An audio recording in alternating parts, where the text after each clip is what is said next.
wabarakatuh. Halo sahabat religi di rumah, dimanapun kalian berada, jumpa lagi di podcastnya Kantor Kementerian Agama Kabupaten Kepahyang bersama saya Bella Salsabila Alfazain yang akan menjadi host pada hari ini.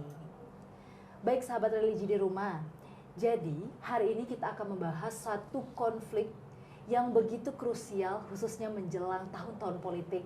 Atau sebagaimana kita ketahui sebentar lagi akan ada namanya pemilihan serentak di bulan November mendatang.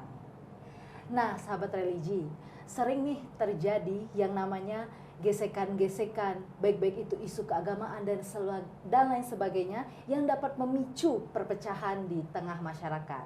Lantas bagaimana nih peran kita agar menghindari pecah belahan ataupun konflik-konflik yang terjadi di masyarakat? Untuk itu kami sudah menghadirkan narasumber yang luar biasa yang merupakan salah satu trainer deteksi dini konflik sosial keagamaan tingkat nasional, Mbak Sylvia Megawati. Langsung saja kita sapa Mbak Sylvia Megawati. Oke, terima kasih Mbak Bella yang cantik ya.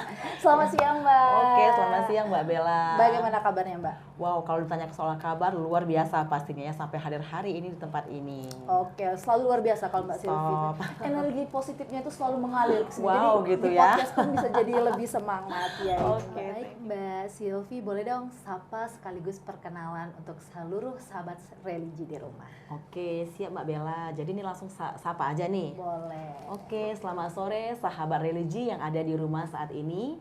Nah, perkenalkan nama saya Sylvia Megawati. Saya merupakan penyuluh agama Kristen sejak tahun 2017 hingga saat ini. Dan saat ini saya ditugaskan menjadi penyuluh agama Kristen di kantor Kementerian Agama Kabupaten Kepahyang, khususnya di ruang Gara Kristen. Itu Mbak Bella. Oke, baik Mbak. Jadi memang sebagai trainer deteksi dini konflik sosial keagamaan dan memang sehariannya tugasnya menyuluh seperti itu Ya, Mbak. benar Nah, Mbak Bella. Tepat sekali itu. Baik, sebelum kita ngobrol-ngobrol terlebih jauh terkait persiapan pilkada dan lain sebagainya terkait itu, boleh dong Mbak ceritain sedikit nih perjalanan seorang Mbak Sylvia nih bisa sampai menjadi trainer deteksi dini tingkat nasional. Kebanggaan nih untuk Kabupaten Kepahyang. Boleh Mbak? Ya, terima kasih Mbak Bella dan juga sahabat religi di rumah. Jadi ini sebenarnya bukan menceritakan secara full ya Mbak Bella, Ya, hanya boleh. sekedar kita berbagi pengalaman, sharing pengalaman gitu Betul, Mbak betul. Bella ya. Siapa tahu sahabat religi di rumah mau jadi bagian dari trainer ya, boleh mantap itu. Ya, jadi awalnya kan saya Mbak Bella ya kan baru ini bergabung di Kepahyang gitu Mbak Bella. Nah, jadi dengar info dari rekan-rekan kepegawaian itu ada yang namanya aplikasi pintar gitu. Oke, pintar kemenak. Pintar kemenak. Betul. Nah, dari aplikasi pintar itu mulanya itu buat akun Mbak Bella. Oke. Buat akun, setelah itu saya mulai cek itu apa sih yang ada di aplikasi pintar ini, karena emang penasaran juga sih apa yang ada di sana. Upgrade ilmu lah yang ada di Benar. sana. Nah, ternyata di aplikasi itu sahabat religi isinya itu banyak pelatihan. Nah, Oke. pelatihan yang bukan hanya untuk penyuluh dong. Tentunya pelatihan yang ada di Pintar itu bisa untuk tenaga fungsional, tenaga teknis, bahkan juga guru-guru banyak sekali menyiapkan berbagai media pelatihan di sana Mbak Bel. Oke, luar biasa. Jadi dari Pintar itu saya mendaftar yang namanya ada pelatihan deteksi dini sosial konflik keagamaan. Itu awalnya Mbak Bel.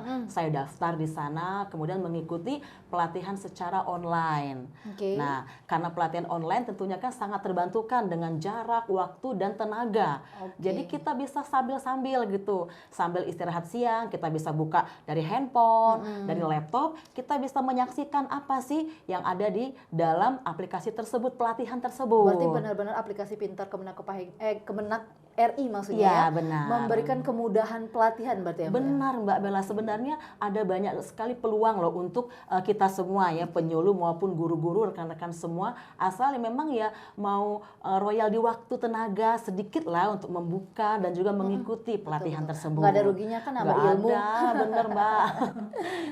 Dalam pelatihan ini kan kita mengikuti pelatihannya selama 3 hari. Kemudian mendapatkan nilai di sana Mbak Bella. Nilainya itu ada yang cukup memuaskan, ada yang sangat memuaskan. Ada juga yang tidak memuaskan kalau nggak lolos passing grade-nya gitu Mbak. Oke. Nah jadi puji Tuhan kemarin di pelatihan online yang pertama itu mendapatkan nilai yang cukup memuaskan Mbak Bel. Nah dari bekal sertifikat itu ternyata ada pelatihan klasikal yang diadakan oleh Pusdiklat. Nah, Pusdiklat di Ciputat itu Mbak Bella. Nah, dari sana saya mendaftar pelatihan klasikal itu, mendaftar secara mandiri, secara online, dan alhasil mendapat panggilan untuk mengikuti pelatihan klasikal itu Mbak. Nah, dari pelatihan klasikal itu pada bulan Mei lalu diadakan. Pada bulan Mei mengikuti pelatihan sekitar 4-5 hari di Ciputat. Di sana memang kami dibekali, kemudian artinya menambah ilmu, sharing dengan teman-teman dari berbagai macam provinsi seperti itu. Tentang seluruh provinsi Mbak. Jadi kami kalau total yang di Pusdiklat itu totalnya itu ada kurang lebih ada 270 peserta yang di sana. Banyak ya Mbak ya? Iya. Banyak. Jadi itu maksudnya dalam satu ruangan? Atau pakai angkatan-angkatan? Angkatan-angkatan. Per angkatan itu ada 30 peserta dari masing-masing provinsi. Jadi perwakilan masing-masing provinsi. Nah, dari pelatihan klasikal itu mendapatkan poin juga kan, sertifikat, mendapatkan juga nilai dari sana. Nah, alhasil pulang dari pelatihan itu mendapatkan sertifikat dan mendapat panggilan lagi nih Mbak Bella. Panggilan dalam seleksi trainer tingkat nasional deteksi dini itu. Nah, dalam seleksi itu teman-teman kami berarti itu seleksi bukan pelatihan lagi ya? Seleksi. Seleksi untuk menjadi trainer benar. itu ya. Nah, di seleksi ini kami diberikan tugas yang namanya RTL, rencana tindak lanjut suatu pekerjaan atas kegiatan kami. Nah, di RTL ini kami diminta membuat sebuah laporan kegiatan yang kami lakukan di wilayah kami masing-masing. Khususnya saya di wilayah Kepayang seperti itu. Nah, dari hasil RTL inilah kami diseleksi lagi dan akhirnya kami bisa dipanggil lagi Mbak Bella untuk mengikuti studi lapangan yang diadakan di Labuan Bajo NTT pada bulan Agustus awal lalu gitu Mbak Bella. Jalan-jalan nih Mbak Silvi ke Labuan Bajo luar biasa. Jadi memang sudah panjang prosesnya itu bisa terpilih menjadi trainer. Jalan-jalan sambil belajar juga Mbak Bella. Jadi sambil berbagi kita sharing pengalaman gitu. Mantap itu. Kalau boleh tahu berapa orang itu nanti yang di Labuan Bajo? Di Labuan Bajo itu kami pesertanya ada 40 orang Mbak. Itu dari masing-masing provinsi juga seperti itu. Baik, luar biasa sih Mbak Silvi ini. Begitu panjang prosesnya tapi dengan berbagai tekad yang kuat tadi ya Mbak ya, tekad yang kuat untuk bisa menjadi trainer dari deteksi dini konflik sosial keagamaan. Oke Mbak, bicara soal deteksi dini konflik sosial keagamaan tersendiri, apa urgensinya bagi Kementerian Agama itu? Ya, tentunya kalau berbicara mengenai urgensinya Mbak Bella ya dan sahabat religi, tentunya sangat banyak sekali urgensi dari pelatihan deteksi dini ini. Nah, contohnya seperti ini, setiap orang, setiap kita maupun pribadi individu maupun instansi, terkadang kita memiliki perbedaan. Baik itu perbedaan pola pikir, paradigma, opini, ataupun perbedaan-perbedaan yang lain. Yang biasanya dari perbedaan itu biasanya menimbulkan yang namanya konflik Mbak Bella. Nah itu. Nah dan kalau ada istilah di deteksi dini seperti ini Mbak Bella. Kalau ada konflik itu memang harus segera kita cari sumber akar masalahnya. Jangan sampai terjadi seperti ini, istilahnya pemadam kebakaran ya gitu. Ada sebuah kebakaran yang besar terjadi, tiba-tiba datang pemadam kebakaran memadamkan, emang api padam, tetapi bekasnya akan tetap ada kan Mbak Bel ya. Nah, jadi urgensi pelatihan deteksi dini ini kita kalau bisa jangan sampai ada api yang besar, jangan sampai ada pemadaman api. Nah, sebelum ada api yang besar itu kita mendetek, mengadakan tindakan-tindakan preventifnya. Kemudian apa sih? Jangan sampai ada terjadi masalah. Kita tahu baru hal kecil saja kita tuntaskan, kita cari celah untuk solusinya gitu.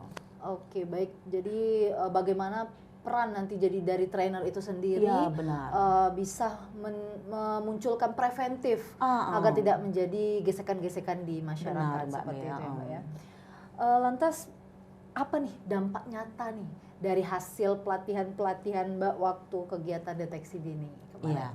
yang dampak nyatanya Mbak ya, yang pertama dampak nyatanya itu tentunya kami semakin dibekali lagi Mbak, semakin dibekali lagi kami artinya itu diberikan trik-trik, metode-metode bagaimana cara kami ini mampu menjadi seorang detektif lah istilahnya ya, detektif tanda kutip bukan detektif dalam hal-hal yang lain ya, detektif dalam hal fokus dalam penyelesaian konflik sosial keagamaan khususnya di lingkungan masyarakat Mbak. Jadi kami semua dibekali, dengan bekal itulah kami menjalankan aksi demi aksi. Oke, siap. Boleh dong diceritakan sedikit bagaimana peran penyuluh agama, strategi-strategi seperti apa yang dijalankan oleh penyuluh agama tersebut? Ya, siap. Jadi strategi-strateginya itu tentunya kalau di sini kalau yang kami boleh share sedikit ya sahabat religi ya dan Mbak Bella berbagi. Di sini sebenarnya konflik itu ada 5 tingkatan konflik Mbak ya. Jadi ada 5 level konflik. Yang pertama itu namanya problem to solve. Nah, problem to solve ini merupakan sudah muncul konflik, tetapi konflik ini belum mencuat. Baru dalam artian konflik yang baru muncul dalam bentuk kecurigaan. Saya curiga nih sama dia, saya curiga loh sama instansi ini. Nah, baru batas curiga. Nah, kemudian naik ke level yang kedua. Level yang kedua itu namanya level disagreement.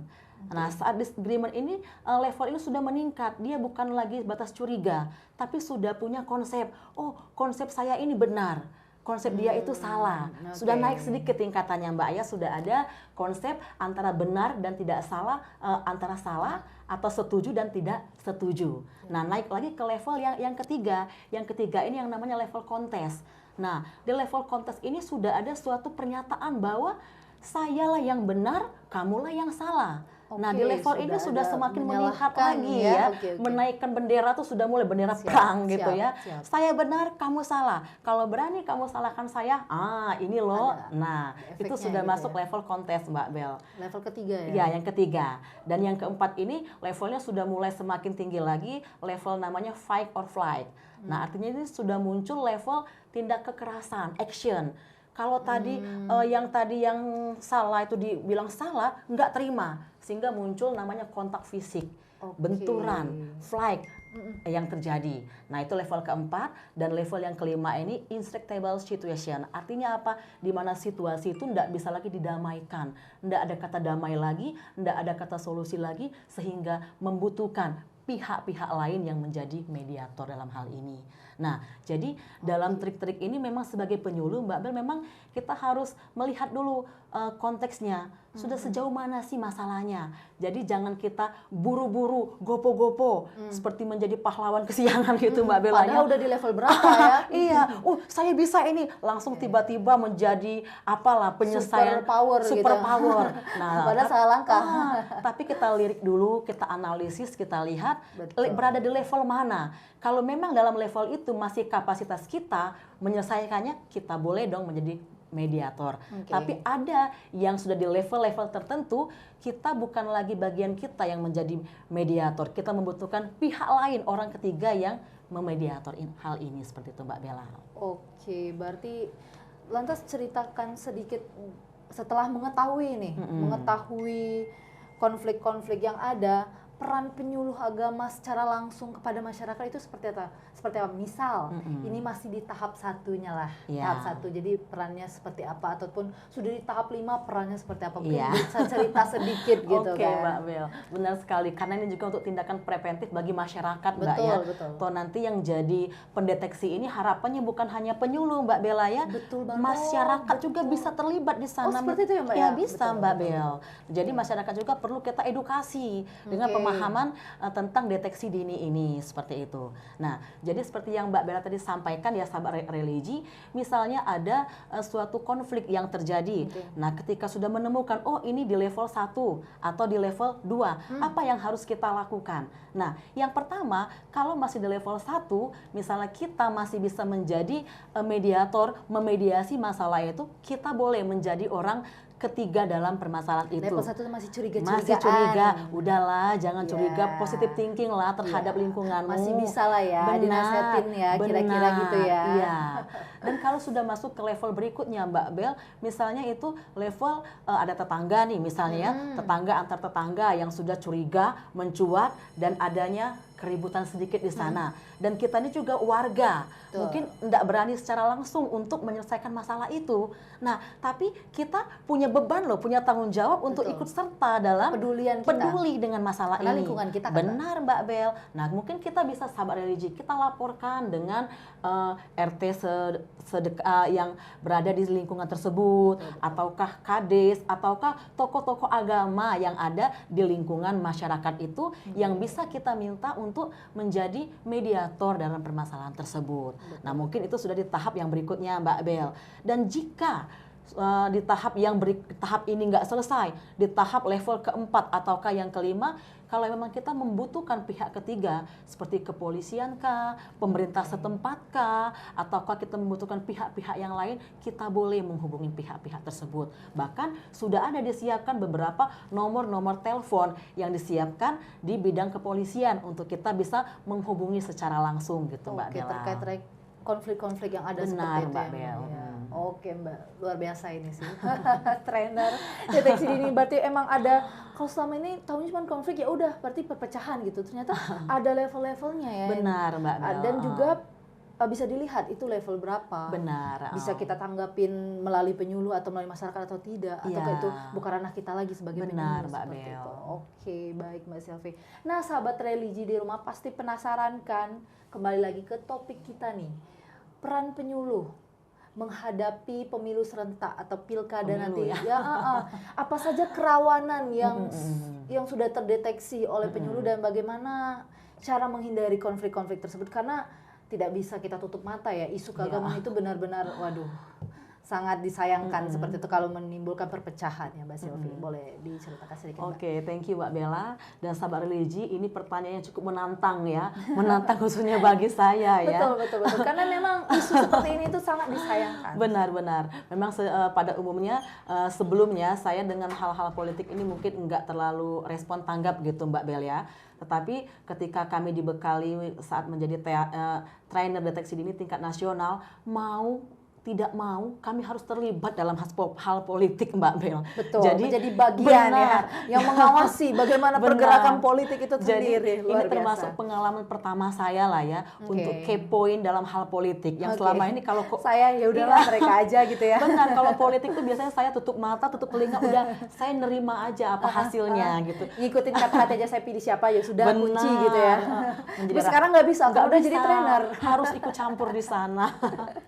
Iya. Jadi Mbak Bella, dalam kerawanan pilkada ini saya menjawabnya secara umum Mbak Bella ya, secara umum yang terjadi khususnya di Indonesia mengenai kerawanan pilkada. Nah, biasanya sahabat religi yang mengait dalam pilkada ini selain masyarakat itu ada namanya tim sukses, juga ada paslon sendiri. Nah, 3 oknum ini atau 3 pribadi ini merupakan pribadi yang secara langsung berbenturan, yang secara langsung berhadapan dengan yang namanya pilkada ini.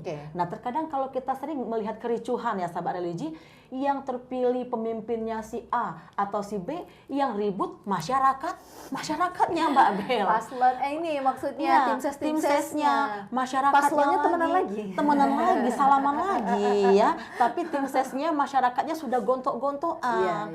Padahal kalau kita lihat flashback lagi, apa sih untungnya? Nah, padahal tugas kita sebagai masyarakat itu sebenarnya mensupport, mendukung siapapun pemimpin kita. Nah, kita dukung dia supaya bisa maju daerah kita. Nah, kerawanan yang ada kami deteksi dalam beberapa waktu ini Mbak Bella, mungkin ada 3 macam ini Mbak Bella dan sahabat religi. Mungkin yang pertama dari masyarakat. Nah, dari masyarakat ini terkadang begitu cintanya, begitu nasionalisnya kepada paslon, terkadang dia lupa loyal dengan tetangga kiri kanannya. Contoh, tetangga sebelah memilih paslon A, tetangga kiri memilih paslon B. Akhirnya tetangga A dan B ini bisa-bisa berantem. Nah, nggak seteguran lagi. Jadi nggak bareng-bareng lagi perginya karena hanya beda pandangan, beda pilihan. Nah, sebenarnya ini kerawanan pertama sebenarnya sebagai masyarakat kita mungkin perlu lebih bijak lagi ya sahabat religi ya. Artinya yang seperti saya katakan awal tadi, kita nggak perlu membawa itu ke dalam emosi perasaan yang mendalam, Mbak Bel ya. Oke. Ya setuju ya Mbak Bel ya. Setuju. Kita cukup Setiap kita kan memang punya pilihan. Iya benar. Mbak Silvi bisa milih paslon A, saya bisa milih paslon B. Mungkin punya pandangan yang beda. Benar. Cara pikir kita beda, Iya. kebutuhan kita juga beda, tapi ya nggak bisa kita paksakan. Benar. Nah, jadi itu kerawanan yang pertama, Mbak Bella, Iya. dari segi masyarakat. Jadi harapannya kepada masyarakat, bijak-bijaklah kita untuk menjaga hati perasaan kita ya. Iya, Mau betul. siapapun paslonnya, mau spanduk banner siapapun yang menempel di dinding rumah kita, yang penting hati kita tetap kepada pilihan kita masing-masing. Nggak perlu itu menjadi satu konflik yang besar. Mungkin itu yang pertama, Mbak Bella. Yang kedua, kerawanan yang kita lihat dari tim SES ini, tim sukses biasanya Mbak Bella ya. Jadi tim sukses ini biasanya dia memiliki peran itu untuk mempromosikan, memprovokasikan. Artinya bagaimana caranya tim paslonnya ini bisa mendapatkan suara, mendapatkan ruang di hati masyarakat. Betul. Nah, itu sama halnya sahabat religi. Dengan kerawanan ini terkadang banyak tim SES yang mengalami benturan demi benturan, konflik demi konflik. Hanya karena tadi mungkin perbedaan pendapat, pemikiran, bahkan juga perbedaan pilihan yang kita sampaikan di awal tadi. Nah, itu juga rawan loh Mbak Bella ya, terjadi Mbak Bel ya. Nah, yang terakhir ini juga paslonnya Mbak Bel. Ya. Nah, paslon ini juga Ujung rawan. tombaknya ini. Ujung tombak rawan. Nah, beberapa waktu yang lalu itu ada informasi di media sosial. Setelah pemilihan pilkada ada banyak paslon yang dikatakan depresi gitu Mbak Bella ya. Depresi menghadap ahli Banyak. psikologi. Awalnya saya bertanya, kenapa sih bisa depresi? Ternyata ada banyak hal yang terjadi yang sudah mereka korbankan. Sehingga menyebabkan mereka tidak mampu mencapai apa yang mereka harapkan dan akhirnya itu mengganggulah perasaan dan jiwa mereka. Nah, jadi kerawanan dan demi kerawanan ini sebenarnya memang harus menjadi perhatian khusus ya Mbak Bella ya. Harapannya sudah kita lirik, oh ada potensi rawan di bagian ini. Nah, bagaimana peran kita, baik itu penyuluh, baik itu semua masyarakat, kita saling mengedukasi.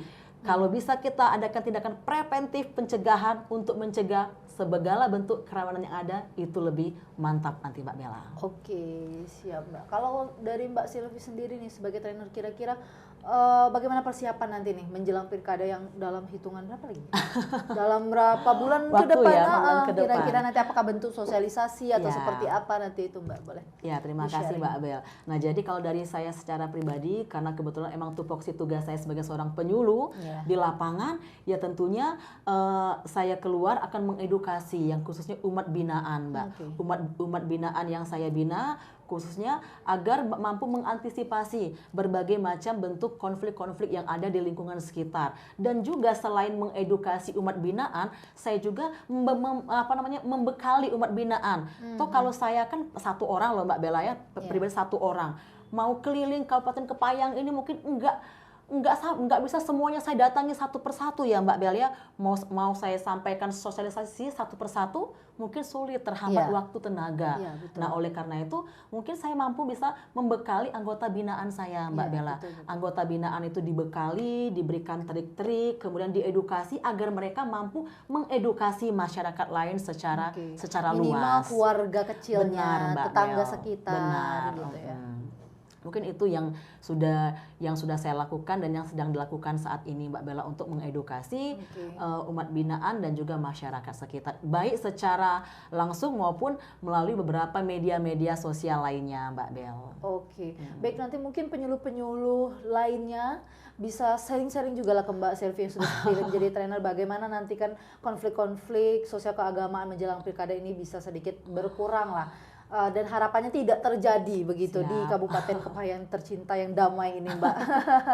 Berkat peran-peran para penyuluh agama inilah, karena yang langsung bersentuhan kepada masyarakat. Nah, terakhir nih Mbak, kalau menurut Mbak, bagaimana peran dan sumbangsi Kemenak Kepayang ini kan dalam merangkul dan memfasilitasi kegiatan deteksi dini agar bisa bermanfaat nih kepada masyarakat?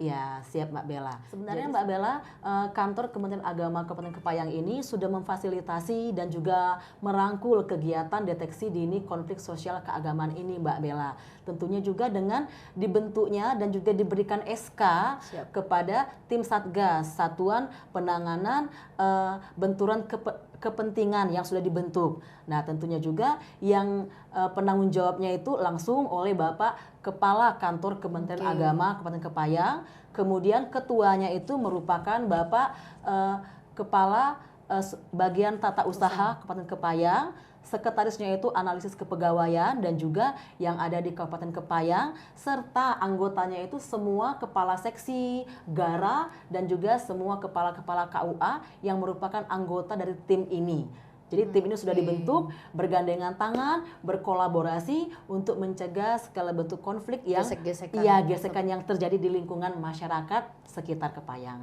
Mbak Bel. Oke, luar biasa sahabat religi. Berarti memang udah saling bersinergi lah ya Mbak ya. Benar. Sudah ada trainer di sini dan di Kemenak Kepayang juga sudah mendukung dengan adanya SK dari benturan kepentingan tersebut. Jadi harapannya Kemenak Kepayang memang concern bagaimana kita menghindari preventif agar tidak muncul konflik-konflik sosial keagamaan tersebut. Dengan harapannya tadi seperti yang Mbak Silvi bicarakan, sampaikan, jangan sampai ada terbakar dulu kita, jangan sampai rumah kita kebakaran dulu, nanti bisalah ada ini bagian pemadam kebakaran, jangan sampai seperti itu ya. Sampai bekasnya masih ada. Bekasnya itu masih ada, membekas di hati loh.